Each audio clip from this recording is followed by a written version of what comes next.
शिक्षकगण एवं सभी सम्मानित अभिभावकों एवं प्यारे बच्चों का हार्दिक स्वागत एवं अभिनंदन करता हूं।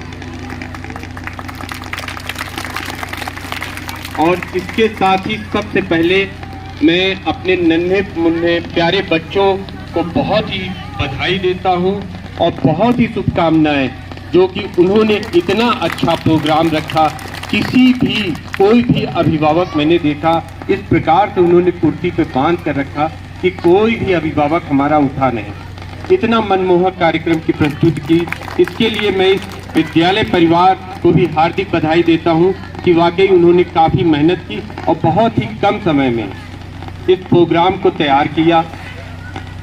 हम सभी जानते हैं कि ये जो वार्षिकोत्सव का प्रोग्राम होता है, कार्यक्रम होता है, यह कार्यक्रम मुख्यतः इसलिए होता है कि हमारे शिक्षकों ने क्या सिखाया हमारे बच्चों को। एक साल भर में बच्चों ने क्या सीखा, क्या उपलब्धियां रही, किस क्षेत्र में हमारे बच्चे आगे रहे। कोई बच्चा खेल में आगे निकल गया, कोई बच्चा पढ़ाई में आगे निकल गया, कोई सांस्कृतिक प्रोग्राम में, सभी में बराबर की प्रतिभा। और ये सब आप बच्चों के अपने रुचि का विषय है कि वह किस चीज़ में आगे निकलते हैं। साथ ही साथ मैं सभी अभिभावकों को बताना चाहूँगा कि शिक्षा ही मात्र एक ऐसा माध्यम है जिससे बच्चों का सर्वांगीण विकास होता है। सभी बच्चों का विकास होता है, एक रूपता रहती है। इसलिए शिक्षा बहुत ही महत्वपूर्ण है। इसके महत्व को हम आप सभी जाने। मेरा सभी अभिभावकों से अनुरोध है कि केवल शिक्षा ही एक माध्यम है जिससे आप इस गरीबी के कुचक्र से निकल सकते हैं। जिस अभिभावक ने शिक्षा के महत्व को जाना, वह निश्चित रूप से उनके बच्चे बहुत ही आगे भविष्य में उन्होंने तरक्की किया, उनका विकास हुआ, उनके परिवार का विकास हुआ। और निश्चित रूप से जब परिवार का विकास हुआ तो देश का भी हमारा विकास तभी संभव है। मैं एक उदाहरण बताना चाहूँगा। मेरे सभी अध्यापक गण जानते हैं कि मेरे एक साथी हैं, वो भी मेरे ही पद से हैं। वो परिवार में 4 भाई थे और उनके माता पिता जो हैं वो बिल्कुल अनपढ़ थे। मैं एक बार उनके घर में शादी में गया, वैवाहिक कार्यक्रम था। तब मैंने उनके पिताजी को देखा, उनके माताजी से मिला। उनके चाचा जी थे जो कि ककहरा भी नहीं जानते थे और परिवार में कोई भी शिक्षित नहीं था। लेकिन उनके पिताजी ने मेन ये बचपन से वो ये नहीं जानते थे कि आगे क्या होगा, लेकिन उन्हें शिक्षा को बहुत महत्व दिया। अपने बच्चों की 8 तक की पढ़ाई में कभी कोई दिक्कत नहीं आने दी।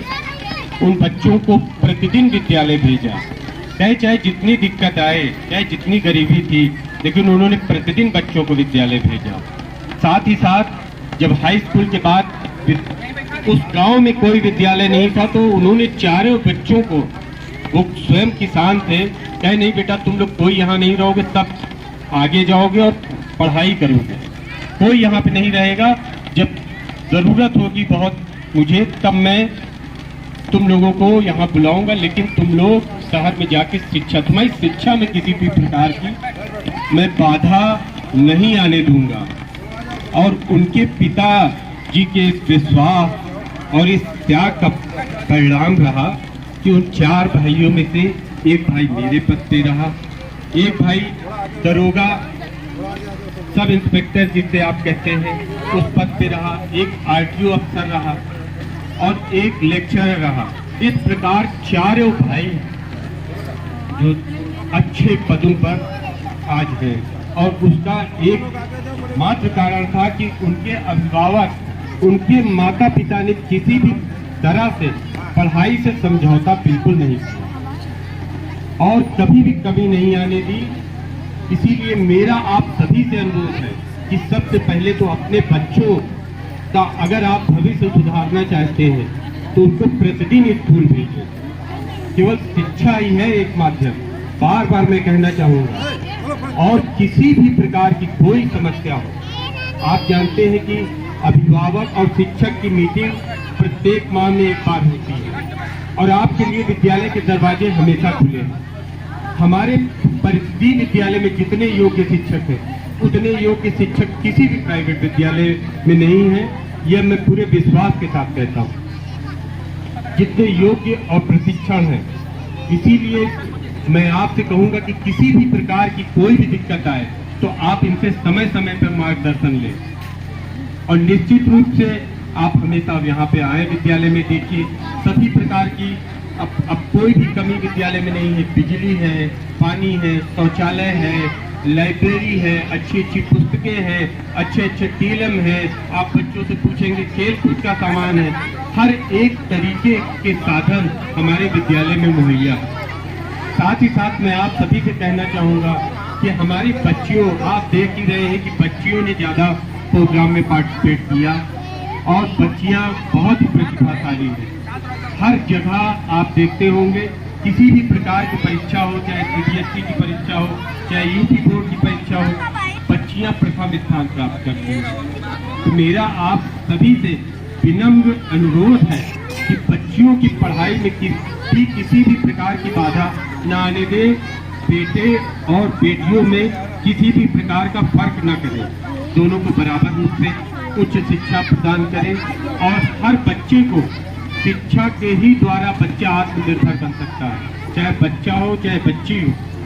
और तमाम तरीके की जो कुरीतियां हैं, अगर आपका बच्चा या बच्ची आत्मनिर्भर हो जाते हैं, स्वयं अपने पैरों पर खड़े होते हैं, तो किसी भी प्रकार की दहेज प्रथा जैसे तमाम कुरीतियां हैं, ये कोई भी सामने नहीं आएगी। सभी बड़े आसानी से इन कुरीतियों का आत्मनिर्भर अगर हो गए हमारे बच्चे, तो यह सभी आसानी से मिट जाएंगे और आपको कभी भी कोई दिक्कत नहीं होगी। साथ ही साथ मैं अपने अध्यापकों से कहना चाहूँगा कि भाई ये हमारे बच्चे जो है बहुत ही वंचित वर्ग से आते हैं। हमारी आपकी जिम्मेदारी इस वजह से और अधिक बढ़ जाती है।